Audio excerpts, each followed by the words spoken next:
So today we will start with cost accounting, and this is our chapter number 9, overheads. In last lecture we have started problem number 3.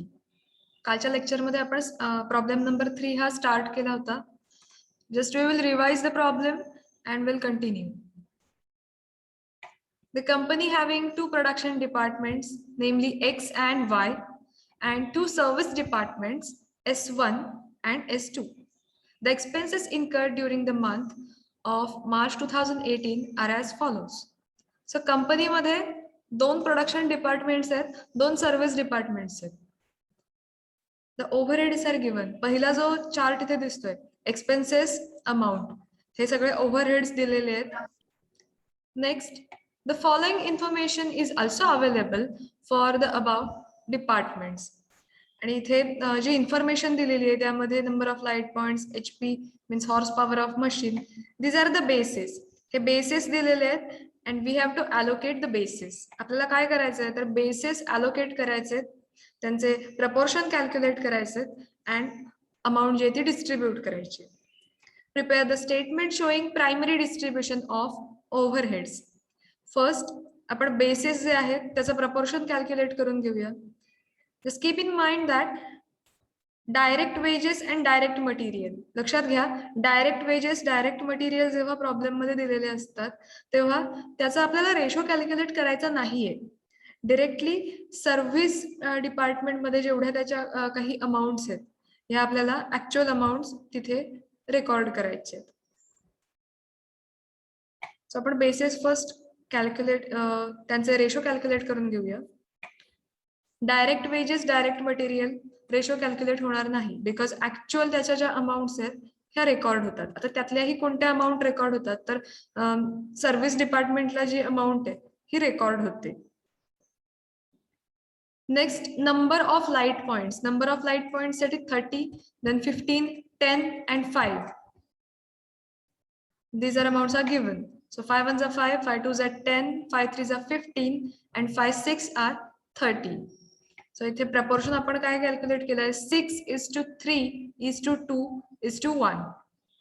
Next, HP of machine means horse power of machines 8, 4, 2 and 1.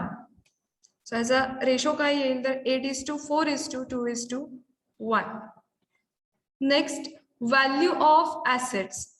Value of assets amount in 1000. आपल्याला ratio calculate करायचा आहे, so आपण त्याच्या ती amount 1000 मध्ये घेत नाही आहोत, ऍज इट इज जे आहे त्याचा आपण रेशो कॅल्क्युलेट करून घेऊया. सो 100, 4, 30 and 10 त्याचा आपण रेशो कॅल्क्युलेट करून घेतलाय. 50:2:15:5. Next, number of workers. Number of workers 100, 50, 50 and 25. So 25 ones are 25, 25 twos are 50 and 25 fours are 100. So 4:2:2:1. Number of workers इथे आपण प्रपोर्शन कॅल्क्युलेट केलाय. Next, floor space square feet. आता floor space means area थोडक्यात. 600, 400, 200 and 200. So 3:2:1:1. इथे आपण सगळ्या जे basis आहेत त्याचे प्रपोर्शन कॅल्क्युलेट करून घेतलेले आहेत. आता आपल्याला ऍक्च्युअल प्रायमरी डिस्ट्रीब्युशनचं स्टेटमेंट जे आहे प्रिपेअर करायचे. So for that first expenses, सगळे एक्सपेन्सेस आपण इथे रेकॉर्ड करणार आहोत. देन बेसिस ऑफ अलोकेशन, त्याचे जे बेसिस आहेत त्या अकॉर्डिंगली आपण त्यांना अलोकेट करणार आहोत. देन त्यांचे प्रपोर्शन जे आहे रेकॉर्ड करायचे जे आपण कॅल्क्युलेट केलंय लास्ट स्टेटमेंट मध्ये. देन टोटल अमाऊंट, ऍक्च्युअली इथे अमाऊंट जी दिलेली आहे, see in the problem.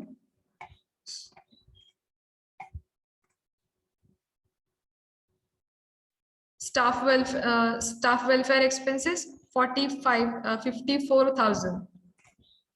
So आपण त्यांच्या जस्ट अमाऊंट आहेत ह्या टोटल अमाऊंट इथे रेफरन्स साठी रेकॉर्ड करून ठेवल्या आणि ह्या अमाऊंट ज्या आहेत हे आपल्याला डिस्ट्रीब्यूट करायचे. म्हणजे दिस प्रपोर्शन, इथे जे प्रपोर्शन दिले त्या प्रपोर्शन मध्ये ह्या अमाऊंट आपल्याला डिस्ट्रीब्यूट करायचे. फर्स्ट आपण बेसिस वरून अलोकेशन करून घेऊया.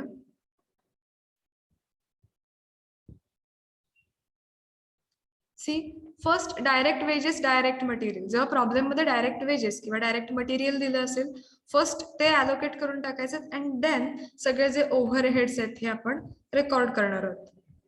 Direct wages and direct material. See basis of allocation. आता याचा बेस आपण ऍक्च्युअल बेस रेकॉर्ड करणार आहोत. मीन्स त्याच्या ज्या ऍक्च्युअल अमाऊंट्स आहेत ह्या आपल्याला रेकॉर्ड करायचे आहेत. त्याचा प्रपोर्शन कॅल्क्युलेट होणार नाही. सी डायरेक्ट वेजेसचे अमाऊंट दिलेत. X for x 1 lakh, for Y 1 lakh, S1 50,000 and S2 30,000. आता यातल्या जेवढ्या सर्व्हिस डिपार्टमेंटच्या अमाऊंट्स आहेत एवढ्याच फक्त रेकॉर्ड होतील. हे कशासाठी आहे? Direct wages, direct material, direct expenses. जेव्हा डायरेक्ट वेजेस दिले असतील किंवा डायरेक्ट मटेरियल असेल, डायरेक्ट एक्सपेन्सेस असतील, एनिथिंग रिलेटेड विथ डायरेक्ट, तेव्हा सर्व्हिस डिपार्टमेंटमध्ये सर्व्हिस डिपार्टमेंटच्या जेवढ्या अमाऊंट्स आहेत तेवढ्या रेकॉर्ड होतील. प्रोडक्शन डिपार्टमेंटचं काहीच रेकॉर्ड होणार नाही. So direct wages, S1 means service department 1, 50,000, S2 service department 2, 30,000. Problem मध्ये बघू शकता तुम्ही इथे सेकंड जो चार्ट आहे त्यामध्ये अमाऊंट दिलेले आहेत. Direct wedges S1 50,000, S2 30,000. जेवढ्या सर्व्हिस डिपार्टमेंट मधल्या अमाऊंट्स आहेत हे आपल्याला रेकॉर्ड करायचे. So let's we record this 50,000 and 30,000. What about direct material? Same thing. जेवढ्या सर्व्हिस डिपार्टमेंट्स मध्ये अमाऊंट्स असतील तेवढ्याच फक्त रेकॉर्ड होतील. प्रोडक्शन डिपार्टमेंट मध्ये काहीच रेकॉर्ड होणार नाही. सो आपण डायरेक्ट मटेरियलची अमाऊंट बघूया. डायरेक्ट मटेरियल इथे फक्त S1 मीन्स सर्व्हिस डिपार्टमेंट 1 यामध्येच रेकॉर्ड केलंय 5,000. सो तेवढीच अमाऊंट रेकॉर्ड होईल. S2 मध्ये काहीच नाहीये. So dash. Direct material 5,000 amount आपण रेकॉर्ड करून घेतली. हा पार्ट लक्षात आलाय सगळ्यांच्या?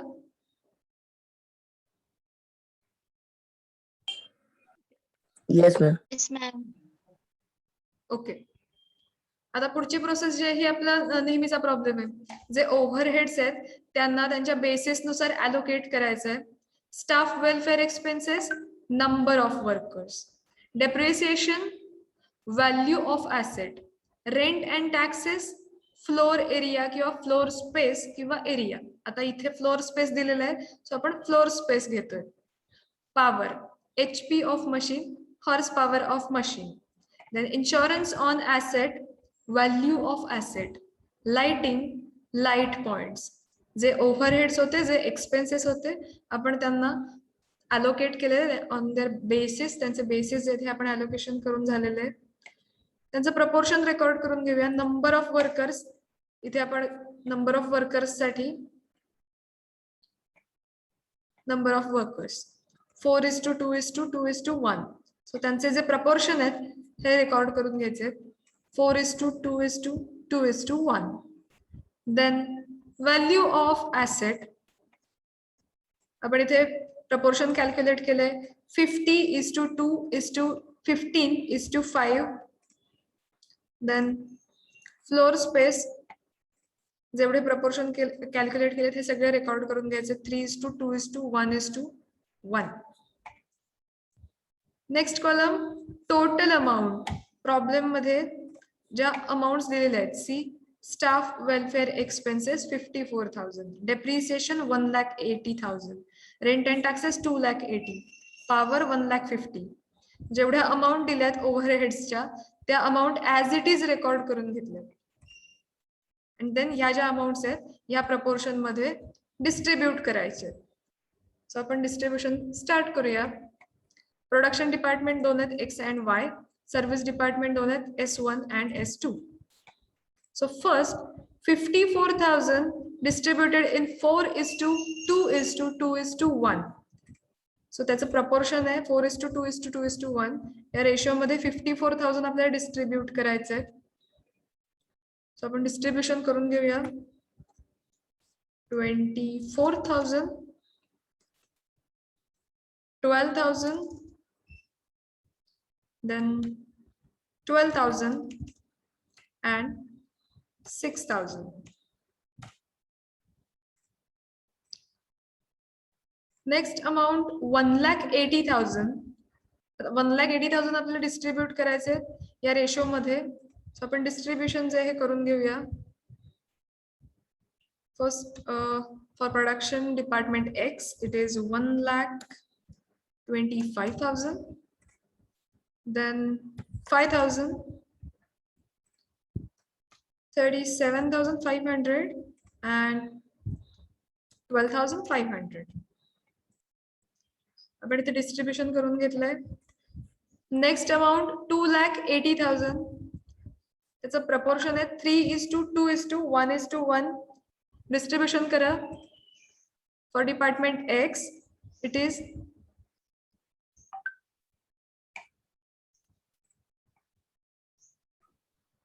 80,000. 80,000.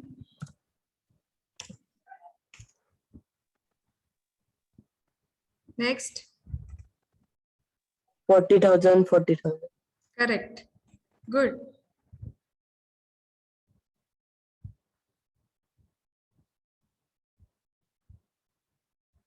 So 1,20,000, 80,000, 40,000 and 40,000.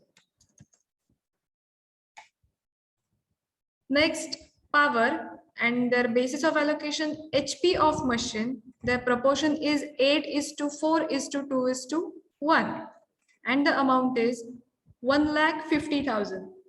So 1,50,000 आपल्याला या proportion मध्ये distribute करायचे. Distribution करा. For production department X, it is 80,000. Production department Y साठी किती येईल? करा calculate.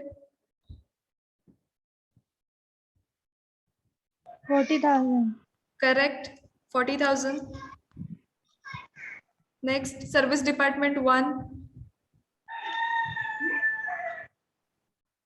20,000. 20,000 and 10,000. Next, insurance on assets. Insurance on asset, basis of allocation, value of asset. So इथे value of assets चा proportion आपण calculate केलाय. 50:2:15:5. So आपल्याला 90,000 जे आहेत हे ह्या proportion मध्ये distribute करायचे. Distribution करा.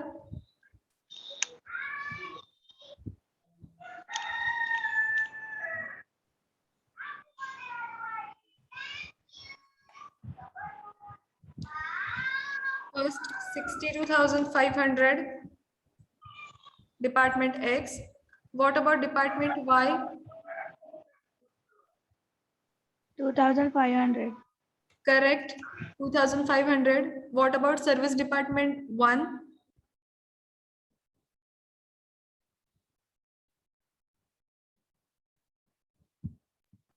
18,750. Yes, correct. 18,750. And for service department 2, it is 6,250. Correct. Next is lighting. Basis of allocation, light points. And then proportion 6:3:2:1. So light point ची जेवढी amount आहे 36,000 ते आपल्याला या proportion मध्ये distribute करायचे. So distribution 18,000. 18,000, correct. Next, 9,000. correct, 9,000. Then service department 1, 6,000.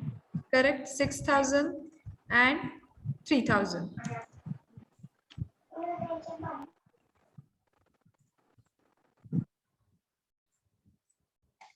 इथे आपण अमाउंट जे आहेत ह्या डिस्ट्रीब्यूट सगळ्यांच्या करून घेतल्यात. आता आपल्याला टोटल जे ही फाइंड आउट करायचे. सो आपण टोटल अमाउंट इथे घेणार आहोत.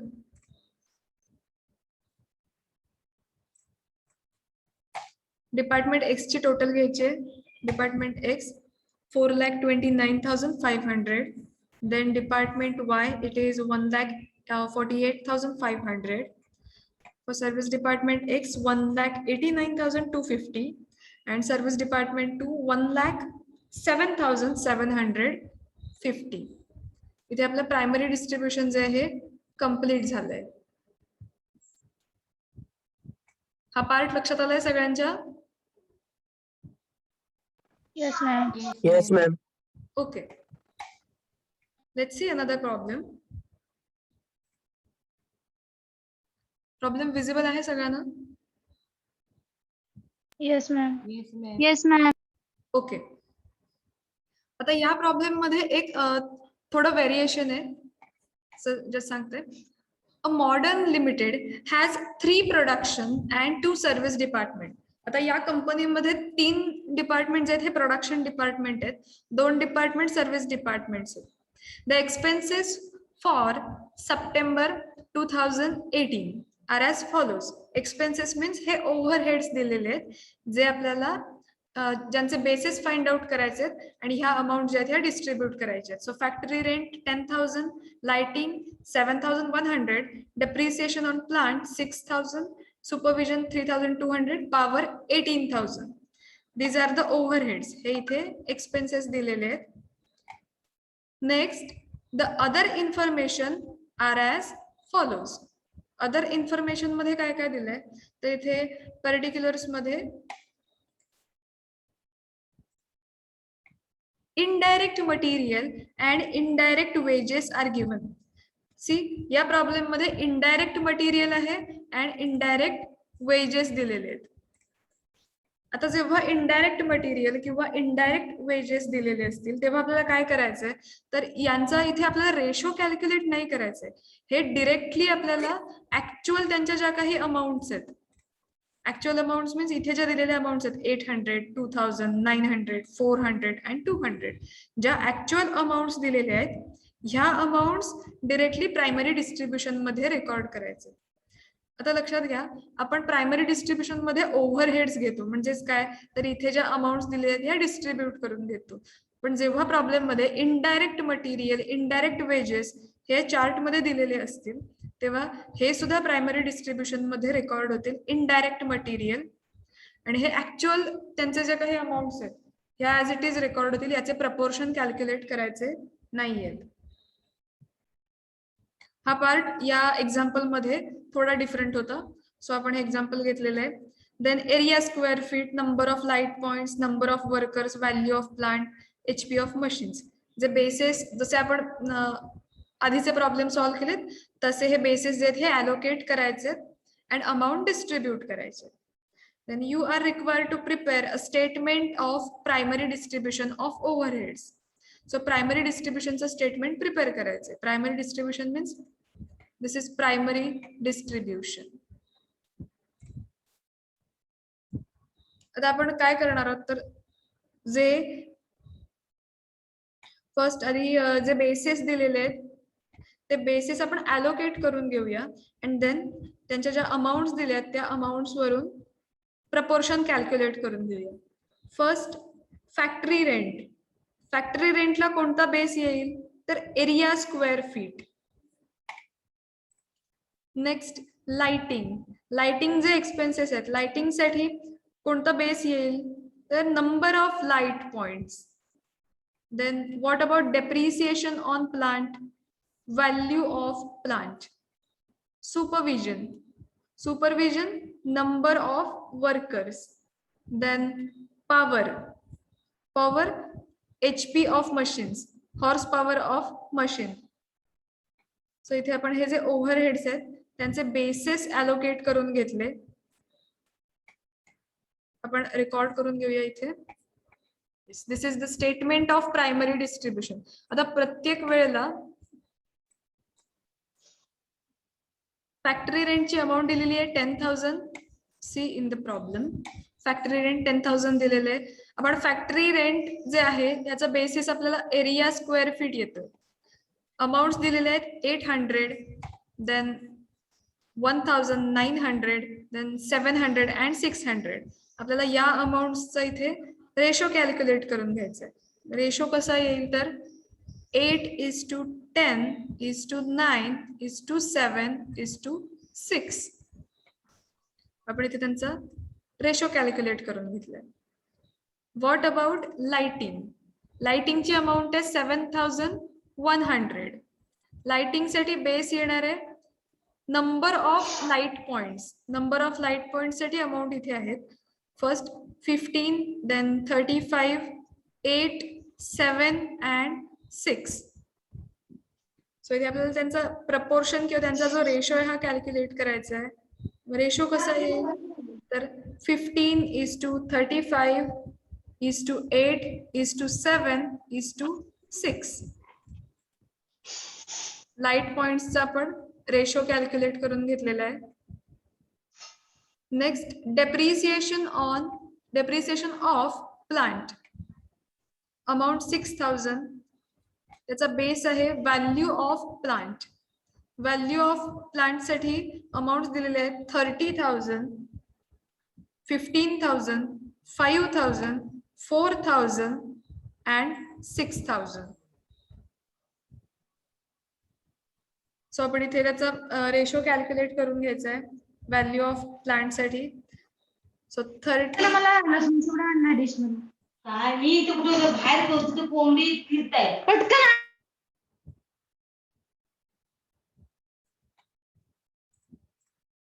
value of plant 30:15:4:6. इथे व्हॅल्यू ऑफ प्लांटचं आपण प्रपोर्शन कॅल्क्युलेट केलंय. देन सुपरविजनची अमाऊंट आहे 3,200. सुपरविजन साठी बेस येणार आहे number of workers. Number of workers ते दिलेले आहेत. So number of workers 5, 15, 6, 4 and 2. So आपल्याला त्यांचा रेशो कॅल्क्युलेट करायचा आहे. Supervision number of workers 5:15:6:4:2. Then power total amount 18,000. Base HP of machine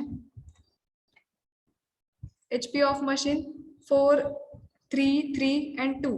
So त्याचा रेशो 4:3:3:2 येईल. आपण रेशो इथे रेकॉर्ड करून घेतलाय. सी प्रॉब्लेम मध्ये indirect material and indirect wages दिलेले आहेत.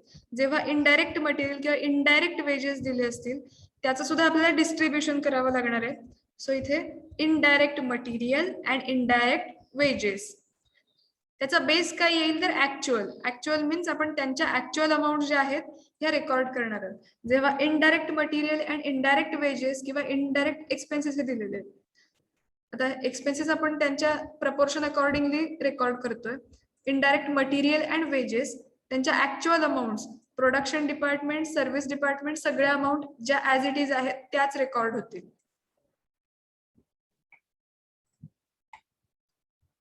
आपण डिस्ट्रीब्युशन करून घेऊया. 10,000 आपल्याला डिस्ट्रीब्यूट करायचे 8:10:9:7:6 या रेशो मध्ये डिस्ट्रीब्यूट करून घ्यायचे आपल्याला. So 2,000, then 2,500, 2,250, then 1,750 and 1,500.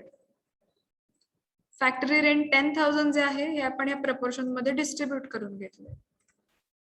Next lighting 7,100. Light पॉइंट्सचं जे प्रपोर्शन आहे त्यामध्ये डिस्ट्रीब्यूट करून घ्यायचंय. So 1,500, then 3,500, 800,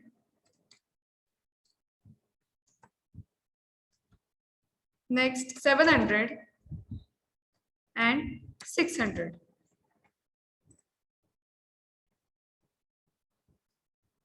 Next depreciation of plant amount 6,000. Base आहे त्याचा व्हॅल्यू ऑफ प्लांट आणि त्याचं प्रपोर्शन 30:15:5:4:6. सो ते 6000 आहेत, हे डिस्ट्रीब्यूट करून घेऊया आपण. So first for production department 3000, then 1500, then 500, then 400 and 600.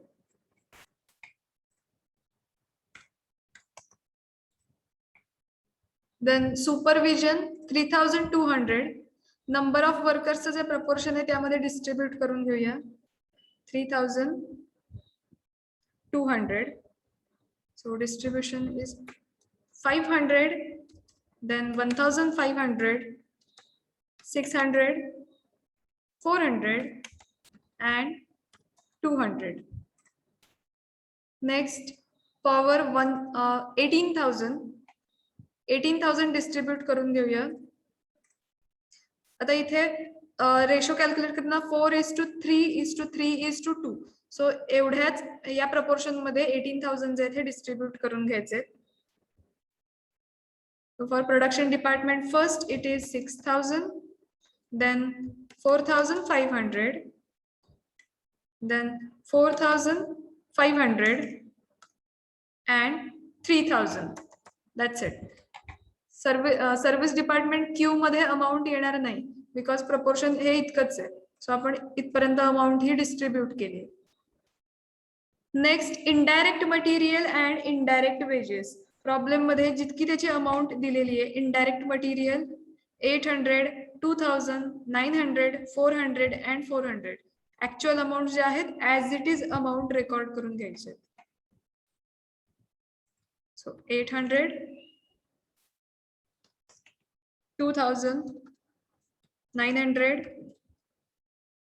400 and 200.